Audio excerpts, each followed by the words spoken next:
আজ আসছিলাম বালি ব্রিজের ওপর দিয়ে।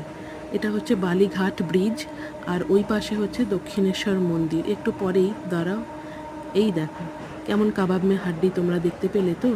আমি বলছিলাম একটা ভালো কথা, এ বেটা কোথা দিয়ে এলো কি জানি। যাই হোক, আপদ দূর হয়েছে। দেখো, দক্ষিণেশ্বর মন্দিরটাকে বালি ব্রিজের ওপর দিয়ে যেতে কিন্তু খুবই সুন্দর লাগে। তার উপরে যদি জোয়ার আসে গঙ্গায়, তাহলে তো আর কথাই নেই। যতবার যাই মাকে এখান দিয়ে প্রণাম করি। আরও 5 জন আশেপাশে দেখি প্রণামই করছে। আমরা বাঙালি, যে যে জাতিই হই না কেন, সবার মধ্যে কিন্তু তার নিজের ধর্মের বিশ্বাস অবশ্যই থাকে। আর এই দেখো, গঙ্গার ওপর দিয়ে যে যাচ্ছি, গঙ্গাটাও দেখতে খুব সুন্দর লাগছে। কতবার যে এই রাস্তায় গেছি, তবু যেন পূরণ হয় না। মাকে স্মরণ করে তাই বললাম, মা গঙ্গা, সব ভালো রেখো। যা কিছু বিশৃঙ্খলা সমাজে দেখা গিয়েছে, তার নাশ হোক। রাধে রাধে।